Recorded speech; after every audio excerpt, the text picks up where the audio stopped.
Alright guys, welcome back. I'm the Crown Fiend, and today we're doing What If Deku Had Hamon.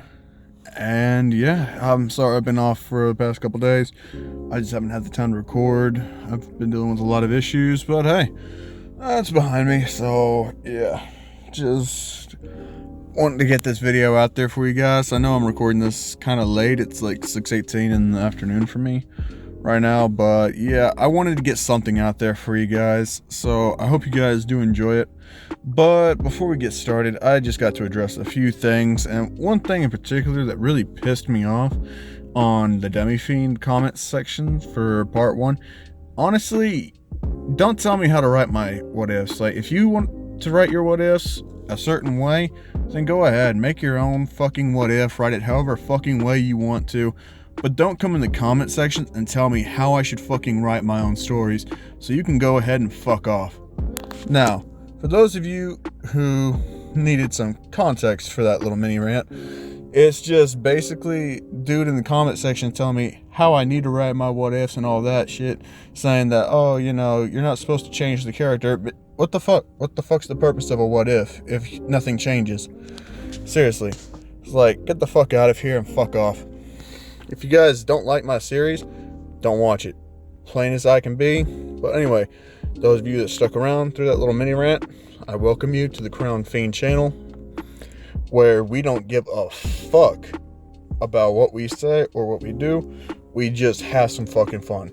And quick question, this is for the first gameplay episode. Like, I'm only able to record off my PC for right now, so I want you guys to comment yes or no in the comments down below. Persona 4 walkthrough, yes or no? And if you guys do want the walkthrough, do you want it to be kind of like a challenge run, like Persona with no fusion, Persona with only Izanagi, or, you know, Persona with only fusions? I can't hold a Persona for more than a castle. Like, let me know down in the comment section below, like, what you guys would like to see from that. But anyway, with that out of the way, let's jump right on into this with a quick little recap.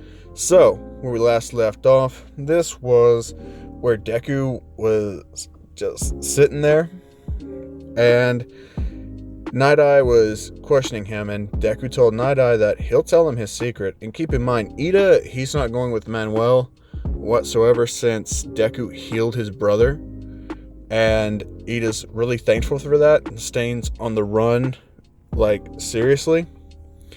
And Ida's actually just taking a more serious path towards being an actual hero and fixing himself up. Deku has fixed Uraraka's family's financial situation to where they're solid, and Deku does help out his friends in those types of situations. Like, if someone's struggling, he will help them out because he is a very generous person at his soul. So that's the reason why Deku did that. But now that he's with Night Eye, he's starting to get a little bit more serious, because Night Eye is a very serious hero. He's not one of those heroes that just goes off and tries to be in the public eye. No, Night Eye is more strict. He's wanting to get down and cut out the root of all evil. So yeah, but he figured out that he's not going to be able to force anything out of Deku, because Deku just put him on the ground.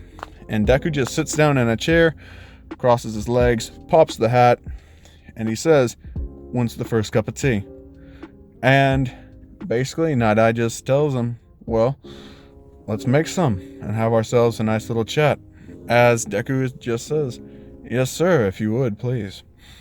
So they start making some tea, and Bubble Girl's the one serving the tea, and Deku's just captivated by Bubble Girl, because this is his first time seeing somebody that's really just all smiles working there with somebody who's this serious. Like, he thinks it's a nice little balance act right there, and he's also thinking to himself that she is very beautiful.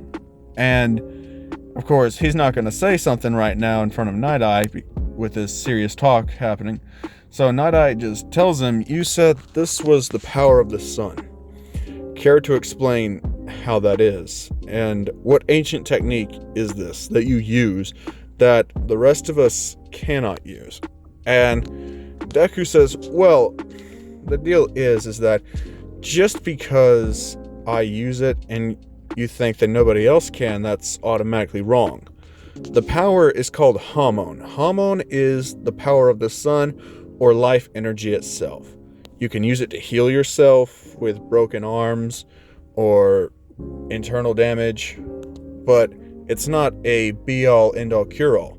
There are limitations to what it can do. It relies heavily on the user's breath. So if I lose my focus on my breathing, it can severely dampen my Hamon. And Night Eye just says, interesting.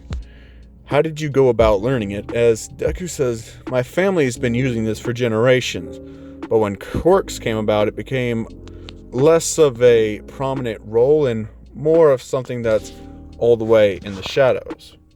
So basically, beyond that, it's really just something that you have to be quirkless to use or really consider using. Otherwise, with your quirk, you're just going to think, what's the point? But with Hamon, it's able to open your eyes. There's so much more of it you can see. It decelerates your aging, keeps you in the prime of your youth for longer, and on top of that, it increases your body's strength, speed, durability, everything. It's basically an auto-enhanced quirk, if you could think about that in quirk technologies or qualifications, as basically Night Eye is starting to get the idea of what Hamon basically is, and he tells him, is it possible to teach somebody with a quirk how to use Hamon? And Deku's like, I'm not really sure. You'd have to be compatible for one. There's only 2 families I know that were ever compatible. And basically Night Eye's asking Deku to relay that information. Even Bubble Girl's chiming in, listening in, and she's just like, yes, please, tell us the 2 families. As basically, Deku says, first off, the Zeppeli family. It's a lineage of people who really trained in Hamon, and our descendants are people from the Hamon tribe, so that's why we are able to use it. The other family is called the Joestars. However, the only Joestar I know of is Irena Joestar IV, and she has no actual Hamon powers or capabilities whatsoever. And Night Eye just says, did you say the name Joestar? I know a Joestar. Would it be possible to teach them? And Deku says, honestly, if they're able to handle Hamon, then yes, it would be possible to teach them Hamon. And Night Eye just gets a grin on his face, and he just says, so it's not exclusive. You can actually teach it. And Deku says, yes, but you have to be understanding now. This is very rigorous training, and it's not something to easily be done with no semblance of thought or care in the world, and you can only use Hamon in training it, or else it's just going to throw your body out of whack. If you have a quirk, I highly suggest you don't try Hamon training. We don't know how Hamon and quirks interact with each other. And basically, Night Eye just says, so there's a lot of unknown factors with Hamon and quirks. As Deku says, yes, and since I'm quirkless, I'm able to use Hamon. It's kind of like my body's stuck in the prehistoric times of when Hamon was prominent. That's why I'm able to use it. And basically, Night Eye just says that actually makes a lot of sense. If your body didn't develop along with the rest of this quirk society, then it would make sense that you would be able to use an ancient power. Although the Joestar I know has a quirk. It won't be easy, so I don't think we'll be able to teach them. And comment down below, who do you think the Joestar is that Night Eye is referring to? So, Night Eye, he's really just puzzled by this. And Bubble Girl says, so, are we going to teach him, sir? As Night Eye stands up and says, yes, Bubble Girl, give him the rundown while I prepare the routing schedules. As, basically, Bubble Girl says, of course, sir. So, she walks with Deku, and Deku, as soon as Night Eye is out of earshot, he turns to Bubble Girl and says, you are very gorgeous. Like, I just had to let you know that. I'm sorry if this is coming out of nowhere, but you're just incredibly beautiful. As Bubble Girl just blushes and says, oh, thank you. And she tells Deku he's very handsome as well, as Deku says, thank you very much. As they're walking through, as Deku's flirting with her a little bit, as she gets there and she explains what they do. They're honestly just heroes out there in public like any other types, except they look more into organized crime. As Deku says, this would be perfect. Have you guys been looking into the League of Villains? As she says, no. Unfortunately, there's not a whole lot of information about them.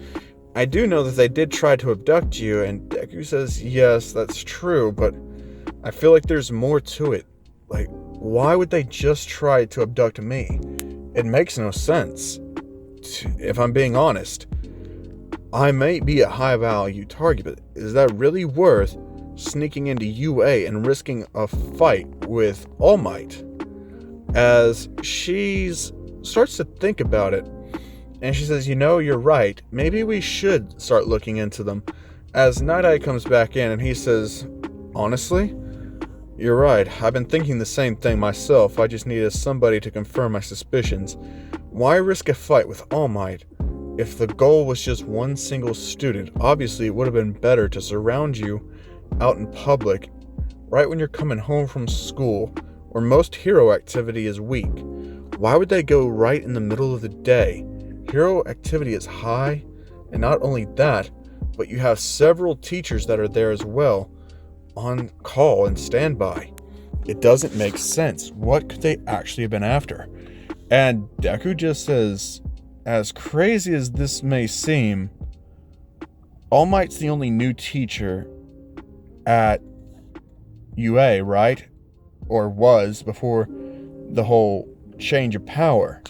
As basically they're just like, you're right. All Might was the only new teacher. And Deku says, so wouldn't it be able to have been deduced that they were just trying to get to All Might? The majority of them were after me, obviously. There's no doubt about that. But joining up with that League of Villains to get them there, the objective might have been to kill All Might as well.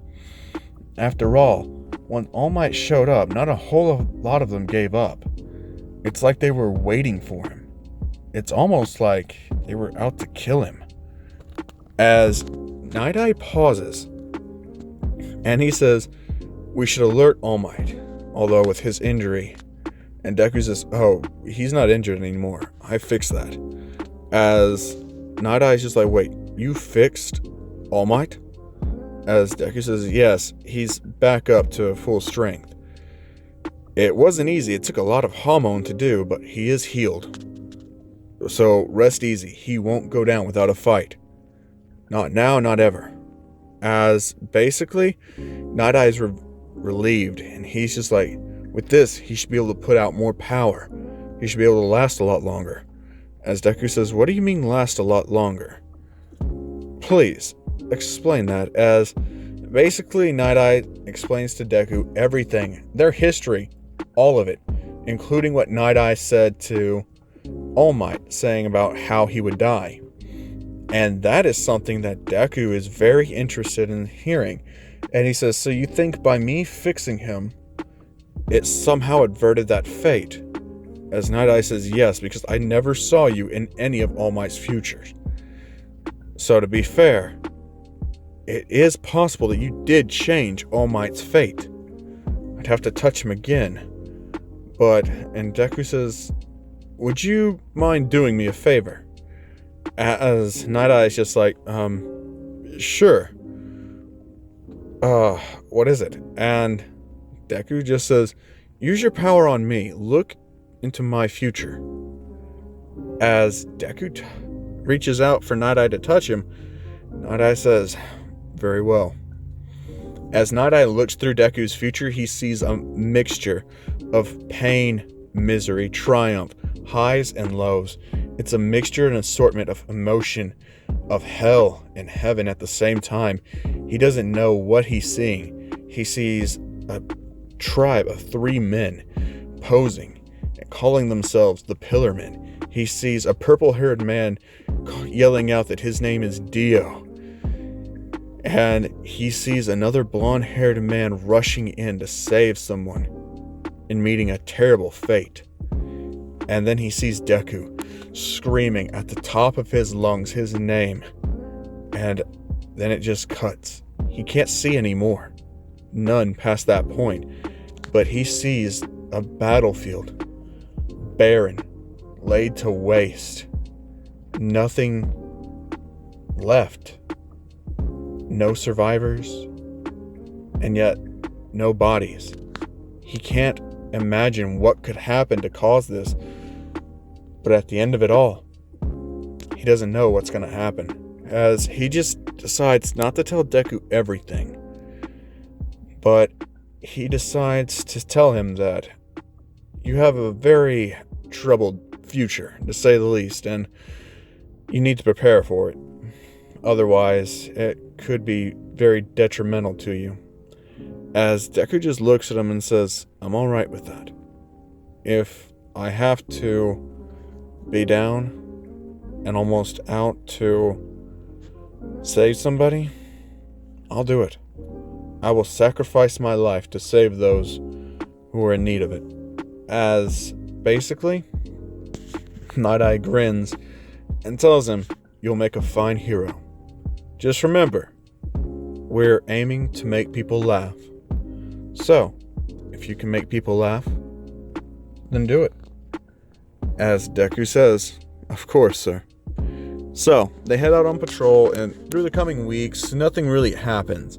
They do break down a few petty drug rings, human trafficking, all that, and Deku saves a little girl, but Night Eye has to reprimand Deku whenever he almost goes so far as to kill a person. So, basically, Night Eye has to reprimand Deku for that, but at the end of it all, Deku goes back to school, and he's pretty much set. Like, he's alright with this. And basically, he goes back into class as he's honestly just excited to be back. He reunites with Monoma, and Monoma tells him how his experiences went and all that. So, Aizawa just tells him, it's time for them to be quiet because they also have, final exams coming up. And Deku, he's not too worried about final exams because he's smart enough to pass. And the final exams aren't going to be the same ones that were planned, but it is going to be an interesting take when the final exams do get here. So throughout the weeks, the final exams are commencing, and Aizawa, he gets down to the final test day, and he says, all right, look, you guys are going to need to try very hard on this actual performance part of your final exam, because this one, like the written exams were fine and all that, but this will fail you and make it to where you can't go on the sports festival trip if you guys aren't careful. You have to give this your all. And after all, this is something that's not going to be just what you think could be an easy pass or easy fail. It's going to require a lot of smarts, tactical thinking, of course, power to go through it, but you're also going to have to really hone in on what your goal to be a hero is and move forward with it. Otherwise, you guys won't be able to pass this exam. It's going to be very taxing and very trying on you. But the teams will be very similar here, but, well, who am I kidding? There are no teams. As everyone's like, wait a minute, there's no teams? As Aizawa says, I wasn't supposed to tell you that. I was supposed to try and tell you guys that we're going to have a team exercise, but the truth is we're not having teams. Each of you will take an individual test by yourself, and your test will be determined at random. So there's not going to be a whole lot of time or preparation left for you guys if you guys fall behind. You need to be able to prepare because the test is going to specifically target your weaknesses. You're going to have to overcome them. They're giving you 1 month to train for the final exam. As they're like, wait, we get a 1 month break from now until the actual practical exam? As Aizawa says, yes, but here's the kicker. And everyone's looking just like, oh boy, what is it? And Aizawa tells them, if you guys fail, your position in Class 1A might be kind of shaky from here on out, especially those of you who didn't do well at the sports festival. There's a lot of people who have a better quirk and actually scored higher than everything else. Shinzo, you should honestly be trying your hardest. After all, you did get in here, and it's through your own power. Nobody else. Now then, with that being said, today's your first day of training, although it's going to be supervised training. And Aizawa tells them to get dressed and meet him at the gym. Cementos has cooked up something for them. And basically they're just like, what? Okay, sure. So basically Aizawa is there with Cementos, and they've come up with a maze, except the maze is going to be there to target students' weaknesses. It's not their ultimate technique type of deal, nothing like that. It's actually kind of like practical training for a practical exam, where they're going to directly have Aizawa spar one-on-one with the kids, but since that would take a lot of time, Gran Torino actually came up with the idea to call in some help. As Deku hears a familiar voice and looks back, he says, "Teacher." As Night Eye is there, and he says, "I'm going to help as well. After all, a call from Gran Torino isn't one that I can openly refuse too much, now is it?" As Deku just smiles and says, "Glad to have you here." As basically Night Eye just pats him on the shoulder and says, "Yeah, but you won't be fighting me or Aizawa." As Deku, like, what? Who am I fighting? And that's when he looks back and he can feel the heat. As he looks back and sees Endeavor, as Endeavor says, "I'll be the one here taking on the strongest in the class. After all, that's why they called me." As Deku looks, and Todoroki gets just some evil looks right there at his father, and basically Endeavor just tells Shoto to suck it up. He's gonna be here to train them. So you have 3 pro heroes fighting off against one-on-one battles with students. And before you ask, this is not going to be like the final exam. The training that they're going to do here is going to be something way different for them in the final exams. Like, it's not going to actually be a battle for every single one of them. But you guys will have to wait till the next episode to know what that's going to be. So, and this is how it's going to go as follows. Like, pretty much everyone except for Monoma, Kendo, Uraka, Shinzo, Deku, and Kirishima are going to be basically just beaten pretty badly. Except for Todoroki. Todoroki, he does try his best, and he does get a few good hits in on Endeavor, but at the same time, he's not going to land a solid blow against Endeavor. I mean, Endeavor's just too powerful for Shoto to handle at the moment. But with Aizawa and Shinzo, the match is a little bit different, because Shinzo's trying to use his quirk against Aizawa, but Aizawa knows all of Shinzo's attacks from training him. And Shinzo, he's really just trying his hardest. As basically, Aizawa says, "So, what was that hero name of yours again? Go ahead, tell me." As Shinzo just says, "It's Dio."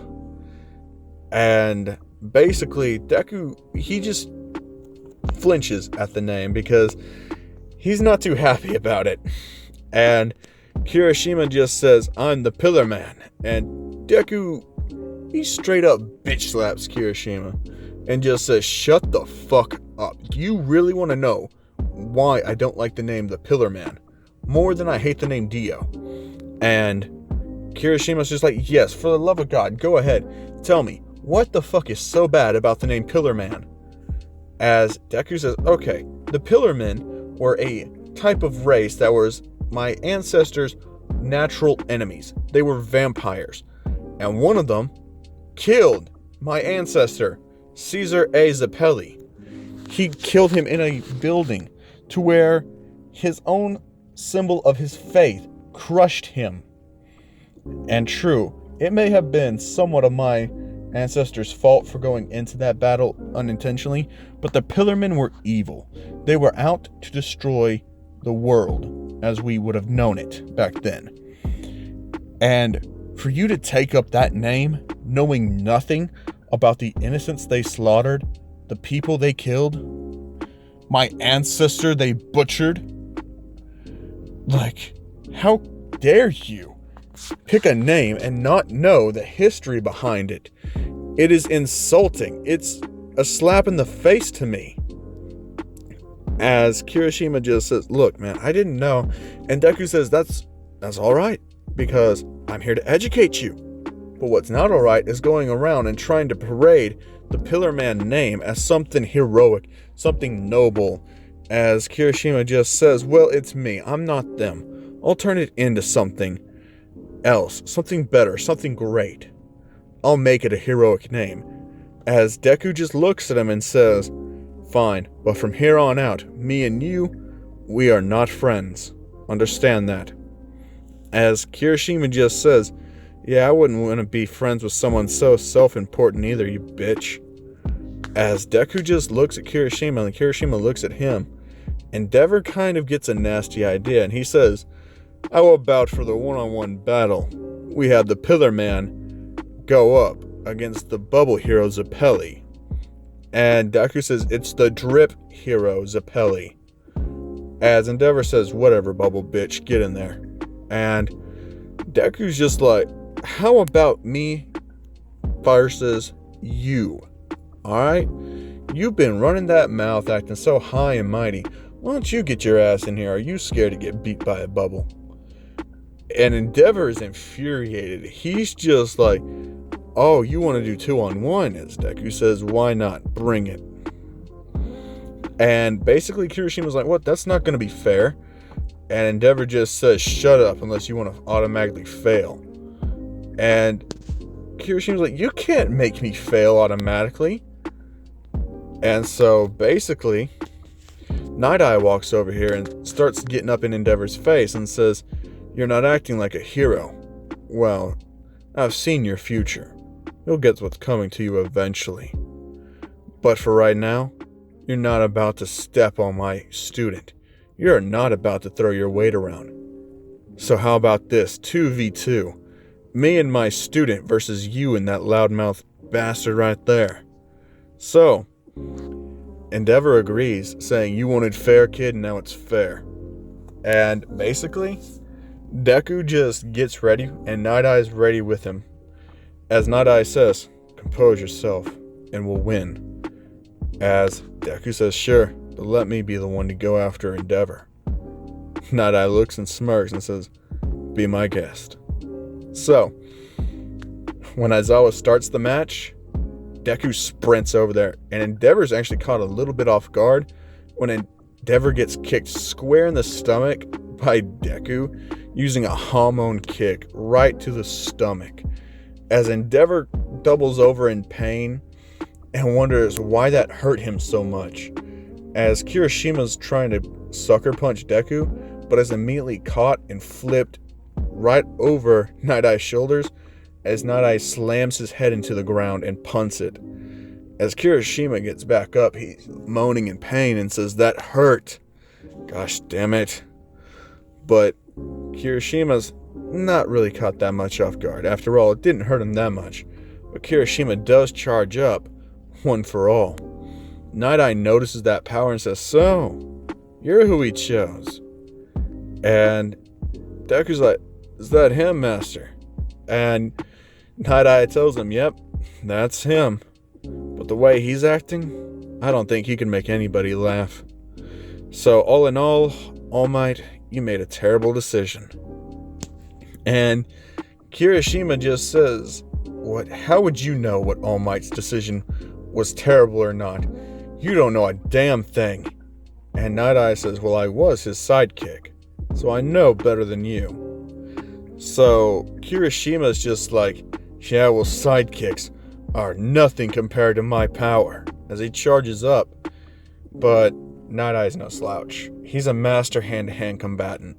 And just because Kirishima has raw power doesn't necessarily make him the better man to win. And Deku literally just hits Endeavor with a Hamon overdrive bubble launcher and sends him flying into the air. And basically Night Eye takes the momentum of Kirishima's attack and throws him right at Endeavor as he's about to land. And basically Kirishima smashes Endeavor right in the face. Pause. Gotta pause there. But yeah, so Kirishima just flattens Endeavor along with Deku because he hits them with the Sunshine Yellow Overdrive and like back to back. Since he's already making contact with Endeavor, the Hamon floods through Kirishima, ripping and tearing its way through Endeavor, as basically Night Eye just takes a stamp and throws it right at Endeavor's forehead, stamping an L right there on him. And Deku just laughs, saying, "Now that is teamwork," as him and Night Eye high five. And Endeavor is embarrassed as he's just like, "What the hell just happened?" And Deku looks at him and says, "You just got your ass beat, mate." And basically Night Eye just says, the mate thing, not really a good fit. You're Italian." As Deku just says, "I know, but people always get on me for acting too Italian. Thought I might change things up." And Night Eye just doesn't stick what you're used to, kid. It fits you better. As Deku's just like, "You're right." So, as they get ready to walk away, Deku just says, "Arrivederci." And that's where I'm leaving it off. So, I hope you guys enjoy. As always, I've been the Crown Fiend. Like, comment, subscribe. I'll catch you guys later.